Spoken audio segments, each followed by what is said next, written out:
Ne söyledi? Dinliyorum. A var, O var, bir de N var.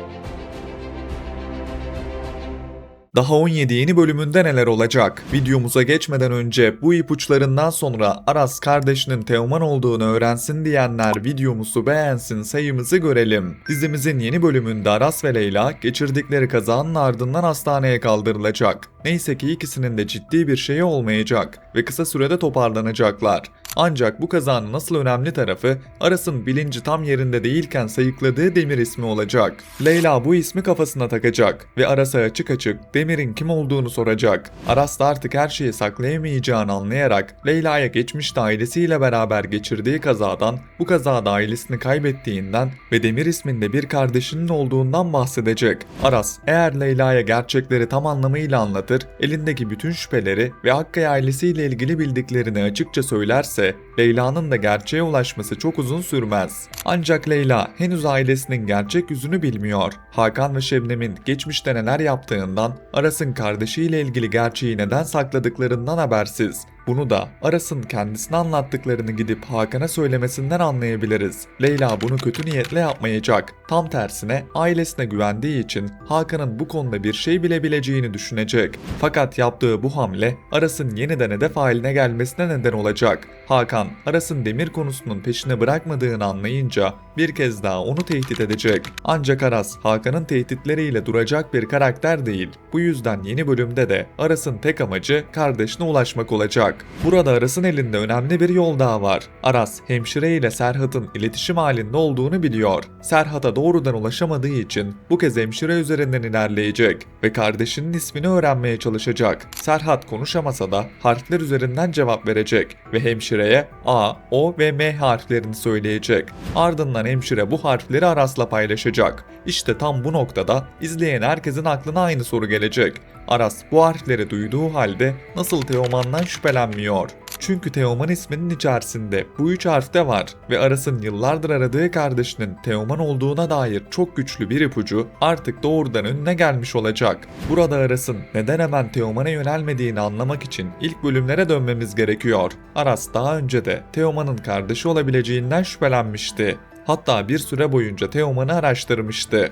Ancak hastane kayıtlarında Leyla ile Teoman'ın kardeş oldukları bilgisine ulaşmıştı. Bunun yanında Teoman'ın Aras'ı kandırdığı sahneden sonra Aras kendi içinde bu ihtimali tamamen kapatmıştı. Bundan dolayı şimdi A, O ve M harflerini duyduğunda aklına Teoman gelse bile bu ihtimali yine kendince eleyecek. Dizide büyük sırrı birkaç bölüm daha ertelemek için tam olarak bu noktayı kullanabilir. Tam bu gelişmeler yaşanırken diziye önemli bir karakter dahil olacak. Daha 17 kadrosuna Doğukan karakteriyle Emir Sarıhan katılacak. Doğukan, Leyla'nın çocukluk arkadaşı olarak hikayeye giriş yapacak ve ailesiyle beraber diziye dahil olacak. Yurt dışında üniversite eğitimi alan Doğukan'ın Akkaya ailesinin geçmişinden gelen bir karakter olması özellikle önemli. Doğukan'ın gelişi yalnızca Leyla'nın eski bir arkadaşının geri dönmesi olarak kalmayacak. Onun çocukluk yıllarında gördükleri, hatırladıkları ve özellikle Teoman'la ilgili anlatabilecekleri dengeleri değiştirebilir. Burada benim ilk dikkatimi çeken detaylardan biri Doğukan isminin de Serhat'ın verdiği A, O ve M harfleriyle uyuyor olması oldu. İlk başta acaba dizide Aras'ın kardeşi konusunda seyirciyi kısa süreliğine Doğukan'a mı yönlendirecekler diye düşündüm. Çünkü Aras'ın eline yalnızca 3 harf geçerse ve tam o sırada geçmişten Doğukan isimli yeni bir karakter gelirse senaryo bilinçli olarak böyle bir şüphe yaratabilir. Ancak Doğukan'ın yurt dışında üniversite eğitimini tamamlamış olması nedeniyle yaş olarak daha büyük olacağını düşünüyorum.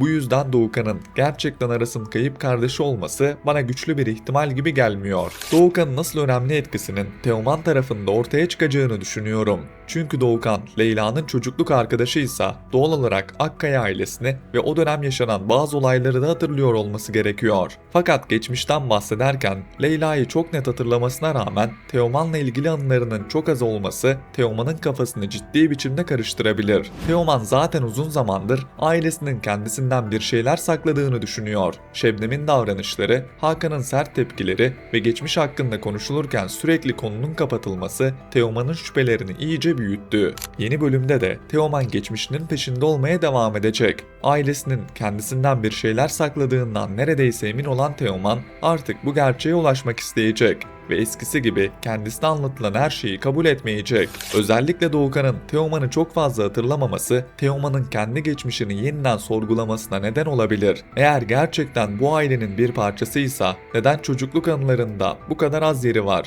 İşte Teoman'ı gerçeğe götürecek en önemli sorulardan biri de bu olabilir. Bir de önceki analizlerimde diziye yeni bir mafya karakterinin dahil olacağından bahsetmiştim. Şu an için bu karakterle ilgili bütün detaylar belli değil. Ancak Doğukan'ın yalnız gelmeyip ailesiyle beraber hikayeye dahil olacak olması ister istemez bu iki bilgiyi birbirine bağlamamıza neden oluyor. Acaba bahsedilen mafya karakteri Doğukan'ın babası olabilir mi? Şimdilik bunu kesin olarak söylemek mümkün değil. Fakat Doğukan'ın ailesinin Akkayalarla geçmişten gelen bir bağlantısının olması ve yeni karakterlerin tam da büyük sır çözülmeye yaklaşırken hikayeye girmesi bu ihtimali akla getiriyor. Eğer Doğukan'ın babası gerçekten geçmişte Hakan ve Şebnem'le bağlantılı bir karakter çıkarsa, yalnızca Aras'ın kardeşiyle ilgili sır değil, Akkaya ailesinin yıllardır sakladığı başka olaylar da ortaya çıkabilir. Daha 17'de özellikle geçmişten gelen karakterlerle beraber artık büyük sırra doğru adım adım ilerleyeceğiz. Dizi bu sırrı artık vermek zorunda.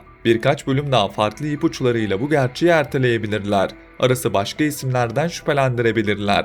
Teoman'ı farklı cevapların peşinden gönderebilirler. Ancak artık iki karakter de korktukları ihtimale doğru gidiyor. Aras, aradığı Demir'in aslında Teoman olduğunu, Teoman ise varlığından bile haberdar olmadığı abisinin Aras olduğunu çok geçmeden öğrenecek. Aras, Serhat, hemşire ve geçmiş kayıtlar üzerinden ilerlerken Teoman kendi çocukluğu, Doğukan'ın anlatacakları ve ailesinin çelişkileri üzerinden gerçeğe yaklaşacak. Bu iki yol bir noktada birleştiğinde artık Hakan ve Şebnem'in gerçeği saklaması mümkün olmayacak. Özellikle artık iki tarafın da aynı sırrın çevresinde dolaşması bu kez gerçeğin önceki bölümlerde olduğu kadar kolay gizlenemeyeceğini gösteriyor. Elbette bu süreçte Şebnem ve Hakan yine boş durmayacak. Aras ile Teoman'ın birbirlerine ulaşmasını engellemek için her seferinde yeni bir plan yapacaklar. Çünkü onların en büyük korkusu iki kardeşin gerçeği aynı anda öğrenmesi. Aras tek başına şüphelendiğinde onu tehdit ederek, yanlış bilgiler vererek ya da önüne başka engeller çıkararak durdurmaya çalışabiliyorlar. Teoman ise bugüne kadar ailesine duyduğu güven nedeniyle daha kolay yönlendirilebiliyordu. Fakat ikisi gerçeği öğrenip birlikte hareket etmeye başlarsa Hakan ve Şebnem'in kurduğu bütün düzen çökecek. Bu yüzden yeni bölümde de ikisini birbirinden uzaklaştırmaya, yanlış kişilere yönlendirmeye ve gerçeğin üzerini kapatmaya çalışacaklar. Şebnem'in Teoman'ın geçmişi konuşulduğunda verdiği tepkiler de Teoman'ın şüphelerini azaltmak yerine büyütüyor. Hakan özellikle Aras'ı tamamen göndermek için yeni bir plan yapacak. Bu yüzden Aras'ı yalnızca tehdit etmekle kalmayıp onu bu çevreden uzaklaştıracak daha büyük bir hamle yapmaya çalışabilir. Ancak bu plan da önceki planları gibi başarısız olacak. Çünkü Aras artık başlangıçtaki Aras değil. Elinde daha fazla ipucu var. Hakan ve Şebnem'den daha fazla şüpheleniyor ve en önemlisi kardeşinin gerçekten çok yakınında olduğunu hissediyor. Teoman da aynı şekilde kendi geçmişini sorgulamaya başladı. Bundan sonra ne kadar uğraşırlarsa uğraşsınlar, iki kardeşi sonsuza kadar ayrı tutmaları mümkün değil. Birkaç bölüm daha yanlış anlaşılmalar, yeni engeller ve farklı şüpheler izleyebiliriz. Ama hikayenin gittiği yer artık çok net. Aras ile Teoman gerçeğe her bölüm biraz daha yaklaşacak ve sonunda yıllardır saklanan sır açığa çıkacak. Artık kardeşlerin kavuşması engellenemez.